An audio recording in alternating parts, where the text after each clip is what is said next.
Hello, my dear student. Welcome to Dev Right Way Education. You already know that my name is Sangad Yadav, your biology teacher. Now, discuss about your class.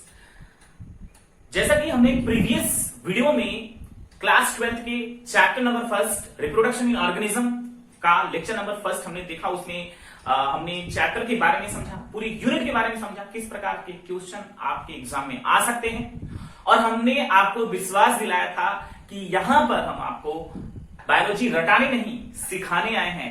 तो अब हम आज की class में कुछ important heading को समझेंगे, कुछ इंपॉर्टेंट हेडिंग को देखेंगे। साथ में स्टूडेंट हम पहले ही क्लियर कर देते हैं कि आप सभी लोग अपने सामने अपना एनसीईआरटी बुक ओपन कर लीजिए, अपना नोट्स ले लीजिए, अपना पेन ले लीजिए, उसके बाद इस वीडियो को देखिए, क्योंकि इस वीडियो में बहुत इंपॉर्टेंट पॉइंट को हम डिस्कस करने वाले हैं। तो स्टार्ट करें, है ना। और हाँ, एक चीज और कि हम आपको बीच बीच में, मतलब जब हम पढ़ाएंगे तो उसमें हम जैसे आज से 2 दिन पहले जो लेक्चर पढ़ाए उसमें जो क्वेश्चन बताए रहेंगे उसको पूछेंगे, तो प्लीज आप उसका कमेंट में उसका आंसर दिया करिए, ठीक है। और देंगे तो हमको मोटिवेशन मिलेगा। साथ में हमारे इस जो आपका हमारा नहीं आपका अपना ये चैनल है, इसको आप सपोर्ट कीजिए, ठीक है, क्योंकि यहाँ की पूरी टीम बहुत ही अच्छा वर्क कर रही है। आप सभी के लिए फ्री एजुकेशन देने की कोशिश की जा रही है हम लोगों की तरफ से, और आप लोग अगर सपोर्ट करेंगे तो बहुत सारे नीडी स्टूडेंट को हेल्प मिलेगा। तो चलिए स्टार्ट करते हैं आज की क्लास। हाँ, पिछली क्लास में हम लोगों ने रिप्रोडक्शन के बारे में बहुत कुछ जान लिया था कि जो ऑर्गेनिज्म होते हैं वो क्यों रिप्रोडक्शन करते हैं, वाई इंपॉर्टेंट इन रिप्रोडक्शन, जिसमें हमने आपको बताया भी था कि कोई भी स्पीसीज अपनी स्पीसीज को इस अर्थ पर बनाए रखने के लिए एक नेचुरली प्रोसेस होता है कि हर एक ऑर्गेनिज्म के अंदर, चाहे वो प्लांट्स हो चाहे वो एनिमल्स हो, दोनों लिविंग बींग्स के अंदर यानी ऑर्गेनिज्म के अंदर जो है रिप्रोडक्शन एक ऐसा प्रोसेस होता है जिससे वो अपनी स्पीसीज को इस अर्थ पर बनाए रखती है ना। आप लोगों ने अगर वो वीडियो नहीं देखा तो प्लीज उसको जाकर देखिए, उसके बाद इस वीडियो पर कंटिन्यू करिए, और बहुत अच्छे तरीके से हमने समझाया है। आज हम अपनी क्लास में एंट्री कर चुके हैं। हमने उसके बाद लाइफ स्पान देखा था, जिसमें हमें कुछ जो एनसीईआरटी में पीछे पेज पर लाइफ स्पान दिया था, हमने उसको भी डिस्कस किया था, है ना। आप लोगों ने इसको याद भी कर लिया होगा। तो अब हम रिप्रोडक्शन हेडिंग तो देख ही लिए हैं, अब हम देखने जा रहे हैं, यानी हम सीखने जा रहे हैं क्या, टाइप्स ऑफ रिप्रोडक्शन, यानी रिप्रोडक्शन के टाइप्स क्या होते हैं, है ना। स्टार्ट करते हैं। पहली हेडिंग हमारी कौन सी है, टाइप ऑफ रिप्रोडक्शन, है ना, टाइप ऑफ रिप्रोडक्शन। तो स्टूडेंट कितने टाइप का होता है बताइए, 2 टाइप। कितने टाइप का, 2 टाइप। फर्स्ट क्या है, फर्स्ट है asexual reproduction and second is sexual reproduction. यानी फर्स्ट क्या है एसेक्सुअल रिप्रोडक्शन एंड सेकेंड क्या है sexual reproduction. Student asexual reproduction जब फेवरेबल कंडीशन होता है तब एसेक्सुअल रिप्रोडक्शन होता है, और जब अनफेवरेबल कंडीशन होता है तो सेक्सुअल रिप्रोडक्शन होता है। यानी जब हमारे इस अर्थ पर फेवरेबल कंडीशन थे तो उस समय एसेक्सुअल यानी जो सिंगल सेल्ड ऑर्गेनिज्म थे वो किस प्रकार का रिप्रोडक्शन करते थे, एसेक्सुअल रिप्रोडक्शन करते थे। और इन द केस अगर जो कंडीशन है अनफेवरेबल हो जाता था तो वही सिंगल सेल ऑर्गेनिज्म रिप्रोडक्शन यानी कैसा रिप्रोडक्शन करते थे, सेक्सुअल रिप्रोडक्शन भी करते थे। हम आगे एक एक पॉइंट को डिस्कस करेंगे, आप चिंता मत करिए। और ये एसेक्सुअल रिप्रोडक्शन की अभी जो हेडिंग हम पढ़ने जा रहे हैं उसमें हम एक एक जो कॉन्सेप्ट को आपको बता देंगे कि ये क्या होता है, बट हम इसके बाद में थोड़ा सा डिस्कस करेंगे, क्योंकि इसको हमें जो है करीब 3 लेक्चर के बाद पढ़ने को मिलेगा। सेक्सुअल रिप्रोडक्शन जो है क्यों इंपॉर्टेंस हो गया, इस अर्थ पर क्यों इंपॉर्टेंस हो गया कि सेक्सुअल रिप्रोडक्शन किसी भी ऑर्गेनिज्म में हो, क्योंकि स्टूडेंट जब यहां पर मतलब हमारे अर्थ पर वेरिएशन की मतलब जो वेरिएशन लाना था नेचर को, तो उस दौरान ऑर्गेनिज्म के अंदर कैसा रिप्रोडक्शन होने लगा, सेक्सुअल रिप्रोडक्शन होने लगा। मतलब कि इवोल्यूशन, है ना। अगर कोई ऑर्गेनिज्म सेक्सुअल रिप्रोडक्शन नहीं करेगा तो वेरिएशन नहीं होगा। फॉर एग्जांपल जैसे ह्यूमन बींग्स की बात करें, जैसे आप और हम हैं, हमारे कुछ कैरेक्टर मदर से और कुछ कैरेक्टर फादर से मिलते हैं। सेम उसी प्रकार से हमारे मदर एंड फादर के भी उनके मदर और फादर से मिलते होंगे, है ना। तो ये जो न्यू वेरिएशन आ रहा है ये किसके कारण आ रहा है? सेक्सुअल रिप्रोडक्शन के थ्रू आ रहा है। और ये सेक्सुअल रिप्रोडक्शन में ऐसा नहीं होता, अभी हम समझाएंगे उसको, बट इसको थोड़े से इसके बारे में हम समझ लेते हैं। हमारे इस पूरे अर्थ पर हमने बहुत types of plant, type of animals हमने देखा है, और सारे जो डिफरेंट टाइप के, डिफरेंट वेरिएशन के हम लोग जो है प्लांट एंड एनिमल्स को देखते हैं, उसका कहीं कहीं कनेक्शन किसका है? सेक्सुअल रिप्रोडक्शन के कारण है ना। सेक्सुअल रिप्रोडक्शन के कारण ही वेरिएशन आता है किसी ऑर्गेनिज्म में, और एक लंबे समय बाद एक नया स्पीसीज बन जाता है। ठीक है, इतना समझ में आ गया है ना। आगे हम इसके बारे में डिस्कस करेंगे कैसे ये होता है, क्यों होता है, क्योंकि आप क्लास 11 में पढ़े होंगे, आपको पता है कि सेक्सुअल रिप्रोडक्शन करने के लिए गैमेट्स की आवश्यकता होती है, और उस दौरान जो गैमेट होता है मेल का और फीमेल का, वो अलग अलग जगह से आता है ना, और वो फर्टिलाइज करता है। तो दो जैसे स्पीसीज तो एक ही है, लेकिन इंडिविजुअल तो अलग अलग है ना, तो उनके कैरेक्टर कुछ अलग होते हैं, और वो मिलते हैं, जैसे एक नया कैरेक्टर बन जाता है। ठीक है, तो वो सेक्सुअल रिप्रोडक्शन होता है। एसेक्सुअल की डिफिनेशन हम पढ़ने जा रहे हैं। तो हमारा पहला हेडिंग क्या होगा, यहां पर आप बना लेंगे क्या? Asexual reproduction. एसेक्सुअल रिप्रोडक्शन, देखिए हम इसका डिफिनेशन लिख देते हैं, उसके बाद आपको समझा देते हैं। This type of reproduction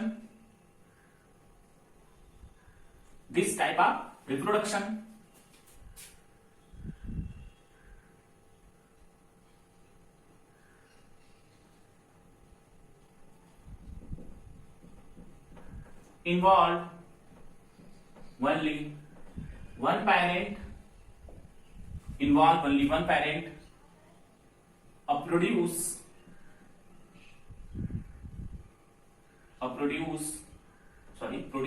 a new offspring। ठीक है, यानी कि इस प्रकार के रिप्रोडक्शन में केवल और केवल एक ही पेरेंट इन्वॉल्व होता है, बहुत इंपॉर्टेंट है, ओनली वन पेरेंट इन्वॉल्व, और प्रोड्यूस करता है वो एक नए ऑफस्प्रिंग को। ठीक है, डियर स्टूडेंट, बहुत ही फोकस के साथ और इंपॉर्टेंट पॉइंट्स दिए, क्योंकि ये हमारे बोर्ड एग्जाम में पूछा जाता है। हमने क्या बताया आप लोगों को कि दिस टाइप ऑफ रिप्रोडक्शन, यानी इस प्रकार के रिप्रोडक्शन में जो केवल और केवल यानी ओनली वन पेरेंट्स इन्वॉल्व होता है, और वो एक नए ऑफस्प्रिंग, एक नए बच्चे को क्या करता है? जन्म देता है।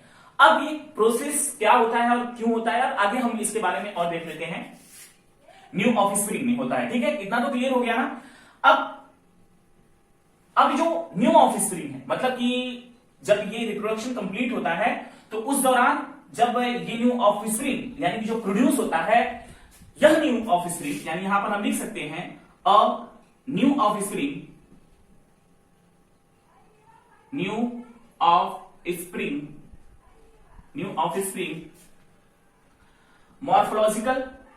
morphologically and genetically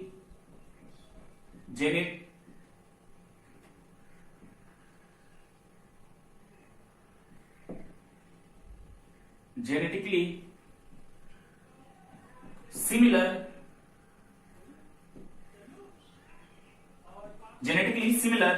our parent this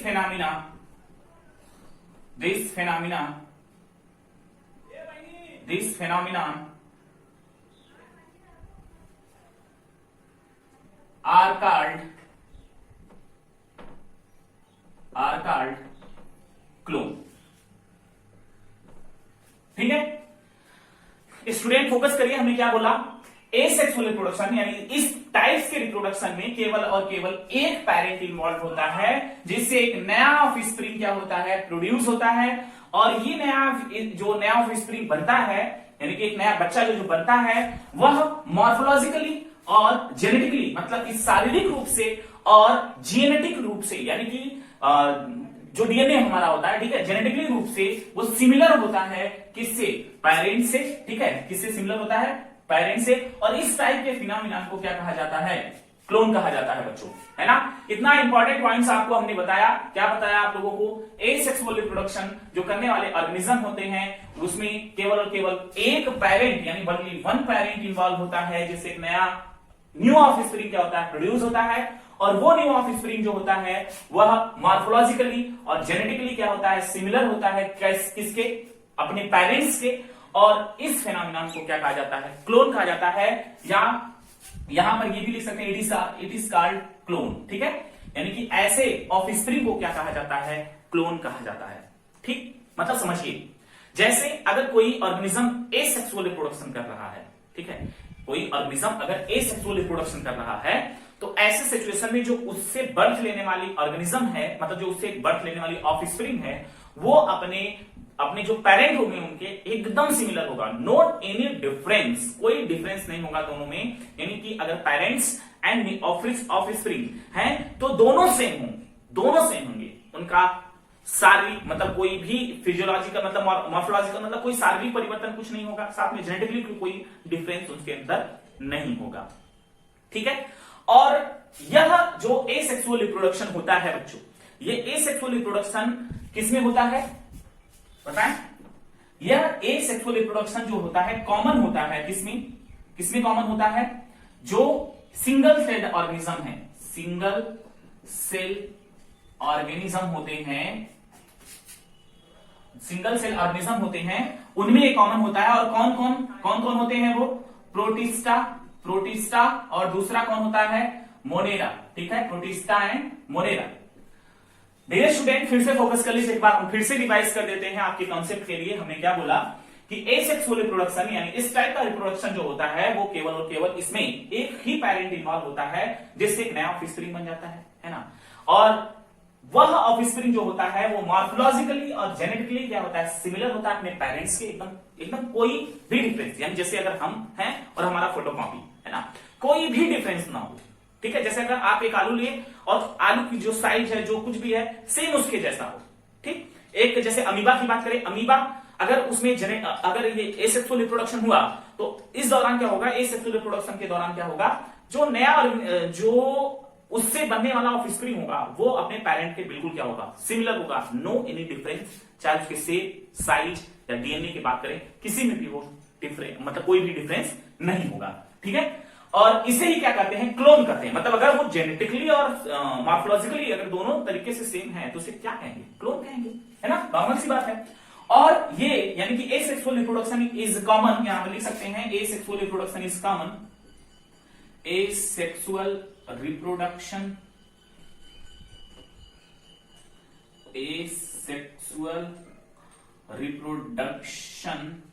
is common किसमें होता है, सिंगल सेल ऑर्गेनिज्म में होता है। और वो सिंगल सेल ऑर्गेनिज्म कौन है, प्रोटिस्टा है और मोनेरा है, ठीक है, प्रोटिस्टा एंड मोनेरा है। और इसमें होता क्या है, मैक्सिमम एसेक्सुअल रिप्रोडक्शन में सेल डिवीजन ही होता है। क्या होता है बच्चों, सेल डिवीजन ही होता है। तो माय डियर स्टूडेंट, ये तो क्लियर हो गया होगा आप लोगों का, है ना, हर एक पॉइंट क्लियर हो गया इसमें, कोई दिक्कत किसी को नहीं, कोई दिक्कत नहीं होनी चाहिए। चलिए हम इसको इरेज कर दें, है ना, इरेज कर देते हैं, ठीक। अब हम देखेंगे टाइप्स ऑफ एसेक्सुअल रिप्रोडक्शन, ठीक है, टाइप्स ऑफ एसेक्सुअल रिप्रोडक्शन, क्योंकि हमें आगे एनसीईआरटी में हमारे जो है पूरे मतलब एसेक्सुअल रिप्रोडक्शन को अच्छे तरीके से दिया नहीं है, मतलब उसमें बहुत ही अच्छे तरीके से कह सकते हैं वहां पर कि एक्सप्लेन नहीं किया है। तो हम कोई भी ऐसा पॉइंट न छूटने पाए जो आपके कंपटीशन एग्जाम में आपको प्रॉब्लम क्रिएट करे, इसलिए हम बच्चों आप लोगों को हर एक पॉइंट बहुत अच्छे तरीके से समझाएंगे, जिससे आपका सारा कॉन्सेप्ट अच्छे तरीके से, बहुत अच्छे तरीके से क्या हो जाए, क्लियर हो जाए, है ना। और आपको कोई प्रॉब्लम ना हो, चाहे आप बोर्ड देने जा रहे हो, चाहे आप कंपटीशन एग्जाम देने जा रहे हो। तो आगे की जो टॉपिक पढ़ने जा रहे हैं एनसीईआरटी बुक में है, इधर उधर करके दिया है, लेकिन हम एक साथ कंसीडर करेंगे और आराम से पढ़ेंगे और सारे टॉपिक को क्लियर करेंगे, सारे कॉन्सेप्ट को भी क्लियर करेंगे। टाइप्स ऑफ क्या, एसेक्सुअल रिप्रोडक्शन, एसेक्सुअल रिप्रोडक्शन, ठीक, ठीक है। तो ये तो बहुत टाइप्स का होता है, यानी जो एसेक्सुअल है रिप्रोडक्शन वो कई टाइप्स का होता है। हम उसको एक एक करके यहां पर राइट कर लेते हैं। इसमें फर्स्ट टाइप हम पढ़ेंगे क्या, जो है फिजन, फिजन। और ये भी कितने टाइप्स का होता है, ये 2 टाइप्स का होता है। फिजन भी कितने टाइप्स का होता है, 2 टाइप्स का होता है, ठीक है। एक पढ़ेंगे हम इसमें बाइनरी फिजन,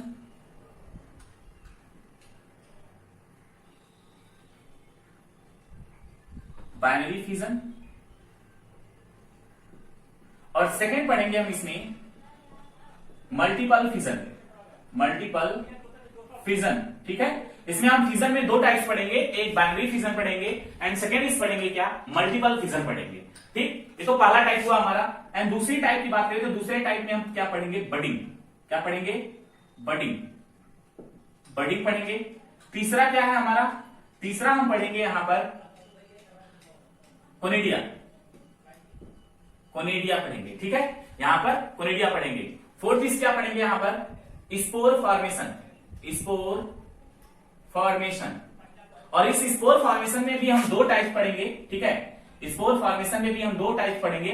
पहला टाइप जो होगा वो होगा जू स्पोर, जू स्पोर। एंड सेकेंड टाइप क्या है, ए प्लेनो स्पोर, स्पोर। ठीक है, तो ये दो टाइप्स हो गया है ना। स्पोर फॉर्मेशन में भी दो टाइप्स हैं, एक है जू स्पोर और दूसरा क्या है, ए प्लेनो स्पोर। ठीक, उसके बाद हम पढ़ेंगे इसमें आगे फिर क्या पढ़ेंगे इसमें बच्चों, इसमें फिफ्थ है फ्रेगमेंटेशन। क्या पढ़ेंगे, फ्रेगमेंटेशन, फ्रेगमेंटेशन पढ़ेंगे। और उसके बाद सिक्स पढ़ेंगे इसमें vegetative reproduction, vegetative reproduction, reproduction. ठीक, और ये भी कितने टाइप्स का होगा, ये दो टाइप्स का होगा। एक होगा natural vegetative reproduction and second होगा artificial vegetative reproduction, reproduction. Student focus करिए, यहां पर हमने बहुत इंपॉर्टेंट पॉइंट को डिस्कस किया आपके बीच में कि टाइप्स ऑफ एसेक्सुअल रिप्रोडक्शन, जो आपके बायोलॉजी एनसीईआरटी में बहुत इधर उधर करके लिखा है। बट मेरा काम है आपको बायोलॉजी को समझाना, आपको कॉन्सेप्ट सिखाना। तो अभी जो हम लोगों ने देखा, क्या देखा, एसेक्सुअल रिप्रोडक्शन में हमने क्या देखा कि उसमें एक पेरेंट इन्वॉल्व होता है जिससे एक नया ऑफस्प्रिंग बनता है और वो अपने पेरेंट के जेनेटिकली और मॉर्फोलॉजिकली सेम होता है, जिसलिए इसको हम क्या कहते हैं, क्लोन करते हैं। और जो एसेक्सुअल रिप्रोडक्शन होता है वो मैक्सिमम सिंगल सेल्ड ऑर्गेनिज्म में होता है और किसमें किसमें, प्रोटिस्टा एंड मोनेरा में होता है। इतनी बातें हम लोग पिछली क्लास में अभी इससे पहले की स्लाइड में देख चुके हैं। ठीक है, और अब इसके बाद हम जो अगला पॉइंट्स देखने जा रहे हैं, और क्या है इसमें अगला पॉइंट्स क्या था, इसमें अगला हेडिंग क्या था, टाइप्स ऑफ एसेक्सुअल रिप्रोडक्शन, जिसमें हमने इतने पॉइंट्स को डिस्कस किया है। और इसमें भी यानी जो वेजिटेटिव रिप्रोडक्शन में नेचुरल वेजिटेटिव रिप्रोडक्शन की बात करेंगे तो इसमें भी कई टाइप्स होंगे और इसमें भी कई टाइप्स होंगे। नेचुरल मतलब जो नेचर करता है और आर्टिफिशियल जो मैन करता है। इसके बारे में हम जब हेडिंग पढ़ेंगे तो डिस्कस करेंगे, यहां लंबा क्लास इसको नहीं बनाते हैं। ठीक है, लेकिन ये जो 6 पॉइंट्स है देख लीजिए। हम पढ़ेंगे फिजन, जिसके दो टाइप्स हैं, बाइनरी एंड मल्टीपल फिजन। ठीक है, मल्टीपल है, सॉरी स्पेलिंग मिस्टेक कहीं पर हो जाए तो माफी चाहते हैं हम आप लोगों से, अगर कहीं पर हो जाएगी तो माफ कर दीजिएगा, क्योंकि फ्लो में गलतियां हो ही जाती हैं, वैसे कोशिश रहेगी गलतियां ना हो। ठीक है, टाइप ऑफ एसेक्सुअल रिप्रोडक्शन के दो टाइप्स हैं, फिजन जिसके दो टाइप्स हैं, क्या, बाइनरी फिजन और multiple fission. And second is है बडिंग, और थर्ड इज है क्या, कोनिडिया, और फोर्थ क्या है, स्पोर फॉर्मेशन, एंड फिफ्थ क्या है, फ्रेगमेंटेशन, और सिक्स क्या है, वेजिटेटिव रिप्रोडक्शन, जिसमें हम दो टाइप पढ़ेंगे, natural vegetative and artificial vegetative reproduction. Spore formation के भी दो टाइप है, zoospore and aplanospore. Dear student, आप फोकस करिएगा, आप लोगों को ध्यान देना है एक चीज और सबसे इंपॉर्टेंट की हम इस चैप्टर में बहुत सारे एग्जाम्पल को पढ़ाएंगे। आप क्लास 11th में जो कि पढ़ चुके हैं, फिर भी हम यहां पर आपको पढ़ाएंगे, आपको याद करना पड़ेगा उसको। तो प्लीज आप इतना तो कर ही सकते हैं ना, आपको टॉपर बनना है और हमको आपको बनाना है। तो चलिए हम एक एक हेडिंग डिस्कस करते हैं। हम पहली हेडिंग स्टार्ट करेंगे क्या, फिजन। ठीक है, क्या स्टार्ट करेंगे, फिजन स्टार्ट करेंगे। तो इसको इरेज करते हैं।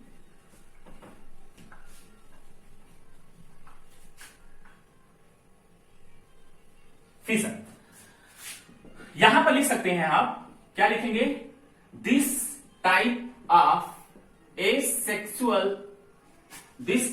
एसेक्सुअल रिप्रोडक्शन और डिवाइड और cell divide, then produce new offspring। देखिए यहां पर हमने क्या लिखा, फिजन में हमने क्या लिखा कि इस प्रकार के एसेक्सुअल रिप्रोडक्शन में सेल डिवाइड करता है और वो प्रोड्यूस करता है क्या, न्यू ऑफस्प्रिंग को। ठीक है, फिजन में क्या हमने बताया कि इस प्रकार के एसेक्सुअल रिप्रोडक्शन में क्या होता है कि सेल डिवीजन होता है, और सेल डिवीजन के थ्रू जब एक सेल डिवाइड करती है, आपको पता है 11th में पढ़ चुके हैं, एक सेल डिवाइड करती है तो एक सेल से कितनी सेल बनती है, 2 सेल बनती है ना। तो यही जो 2 सेल बन रही हैं, ये क्या होगा, यही एक सेक्सुअल मतलब कि फिजन टाइप का रिप्रोडक्शन होगा। और फिजन टाइप का reproduction maximum single set organism में होता है। सिंगल सेट ऑर्गेनिज्म किसमें, मोनेरा एंड प्रोटिस्टा में होता है, जिसमें हम अभी डिस्कस करने जा रहे हैं। इसके टाइप को आपको पता है, इसके कौन कौन से टाइप हैं, इसका 2 टाइप है। फर्स्ट कौन सा है, ठीक है, ये 2 टाइप्स का होता है। पहला कौन सा है, बाइनरी फिजन, और सेकंड क्या है बच्चों, मल्टीपल फिजन। ठीक है, दो टाइप्स हैं, जिसमें हम फर्स्ट हेडिंग देखेंगे बाइनरी फिजन की। ठीक है, तो यहां पर देख लेते हैं उसको, बाइनरी फिजन, ये फर्स्ट हेडिंग है हमारी।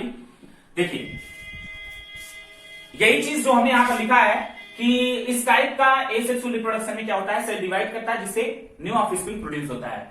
तो यहां पर आप लिख सकते हैं दिस टाइप ऑफ फिजन या this type of reproduction dividing cell and produce 2 new offspring. ठीक है, फॉर एग्जांपल इसमें हम क्या कर सकते हैं, एग्जांपल के तौर पे आप एनसीईआरटी ओपन करेंगे तो आपको पता होगा, एक फिगर दिया होगा, उसमें क्या होगा, उस फिगर में आप देख सकते हैं अमीबा का फिगर देखने को मिल रहा होगा।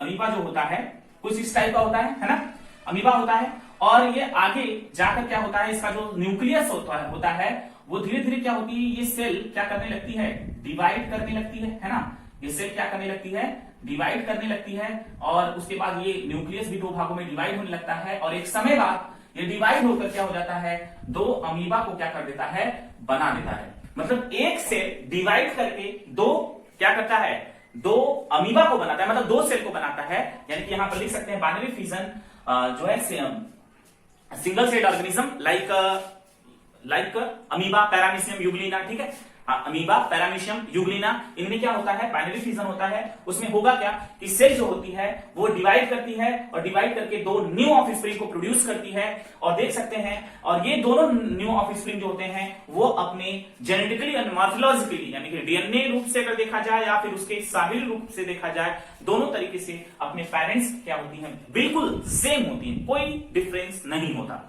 इतना क्लियर हो गया, इतना डियर स्टूडेंट क्लियर हो गया है ना। इसी तरह से पैरामीशियम भी होता है ना, पैरामीशियम भी 2 पार्ट्स में डिवाइड कर जाता है। ठीक है, तो अमीबा के बारे में आप लोगों ने देख लिया। अब हम पैरामीशियम, और ये सारी घटनाएं यानी कि जो बाइनरी फिजन हो रहा है या फेवरेबल कंडीशन में होगा, यानी जो फिजन का प्रोसेस यानी एसेक्सुअल रिप्रोडक्शन जो हो रहा है वो क्या होगा, वह होगा किस कंडीशन में होगा, फेवरेबल कंडीशन में होगा।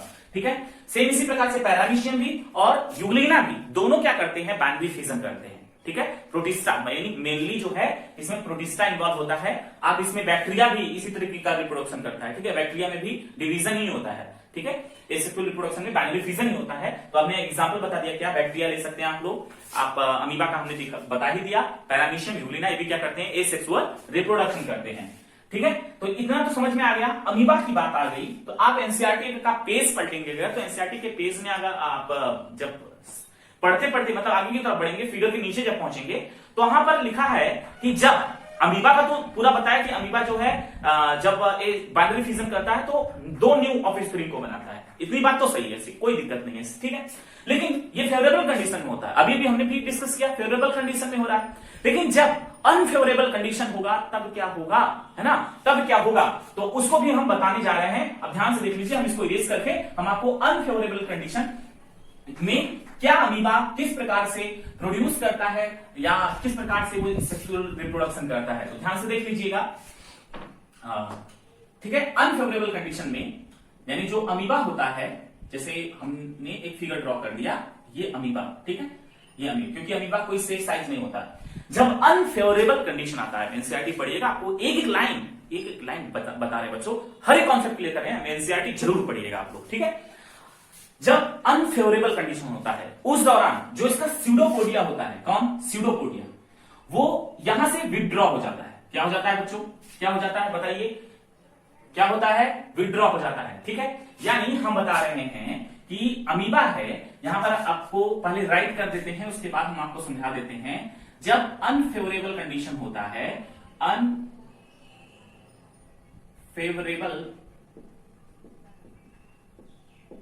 जब अनफेवरेबल कंडीशन होता है उस दौरान क्या होगा, जो अमीबा होता है, अमीबा विड्रॉ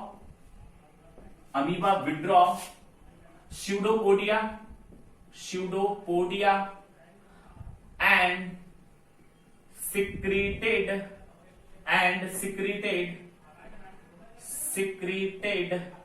या secrete लिख सकते हैं, secreted three layer hard covering this phenomenon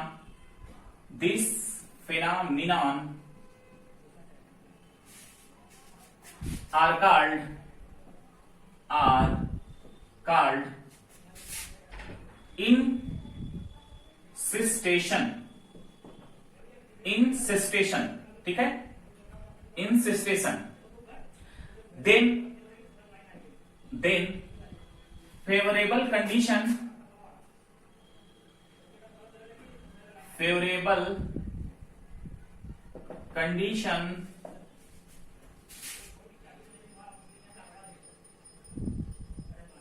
इंसिस्टेशन के बाद आप लिखेंगे यहां पर इंसिस्टेशन, देन डिवाइडेड, या यहां पर आगे शॉर्ट में बता देते हैं, ठीक है, ज्यादा लंबा हो जाएगा तो आपको याद करने में कोई प्रॉब्लम होने लगेगी, तो आप एनसीईआरटी देख लीजिए, आपको सब कुछ वहां पर मिल जाएगा। यहां पर लिख सकते हैं देन, जो अभी हम लिखे थे, favourable condition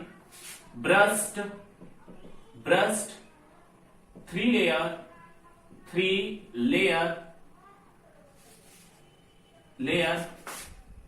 produced many pseudospore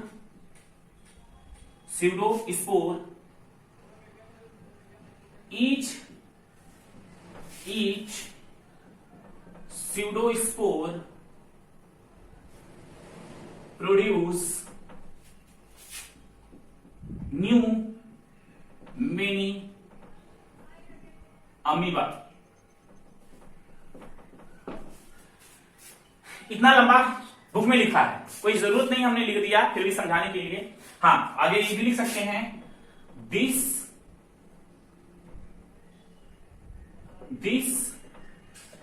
phenomenon are known as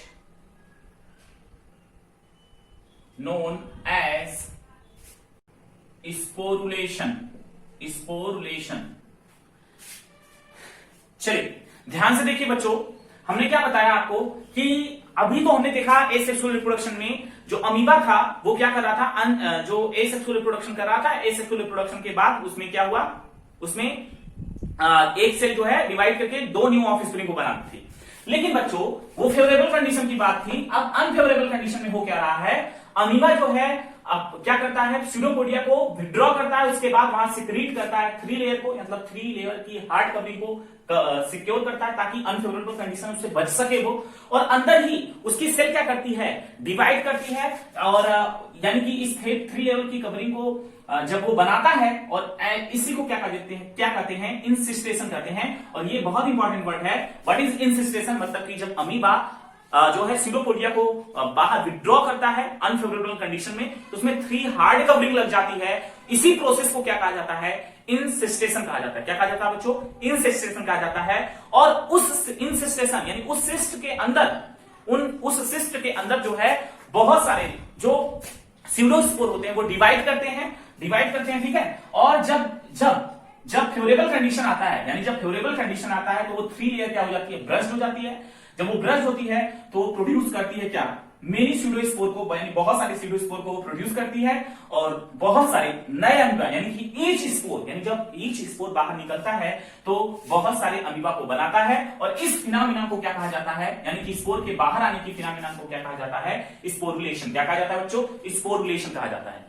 तो इसमें दो वर्ड बहुत इंपॉर्टेंट है, कौन कौन से, इंसिस्टेशन एंड सेकेंड इज है, दूसरा कौन इंपॉर्टेंट है सबसे ज्यादा, स्पोरुलेशन। ठीक है, स्पोरुलेशन। अब हम इसको यहां पर लिखवाए थे, है ना, लिख कर समझाए हैं। अब हम आपको समझाने जा रहे हैं क्या करके, अब हम आपको समझाने जा रहे हैं फिगर के थ्रू और आपके कॉन्सेप्ट में, यानी आपके माइंड में हमेशा के लिए फिट करने के लिए। चलिए फोकस करिए, है ना, इसको इरेज कर देते हैं। चलिए इरेज कर दिए हम, यहां पर इरेज करते हैं हम। चलिए हमने इरेज कर दिया, फिगर के थ्रू समझाने जा रहे हैं। जैसे सपोज दैट ये क्या है, एक अमीबा है, ठीक है, ये एक अमीबा है। अब अनफेवरेबल कंडीशन आया, इसका जो स्यूडोपोडिया था, है ना, आपको पता है स्यूडोपोडिया ये होता है, इसका जो स्यूडोपोडिया था ये यहां से ये विड्रॉ कर दिया, इसके मतलब 3 हार्ड कवरिंग लग गई। इसी यानी जब 3 हार्ड कवरिंग लगी, क्यों लगी, अनफेवरेबल कंडीशन से बचने के लिए। उस दौरान क्या हुआ, यानी इस प्रोसेस को क्या कहा गया, इंसिस्टेशन। क्या कहा गया, इंसिस्टेशन कहा गया। इतना क्लियर हुआ बच्चों।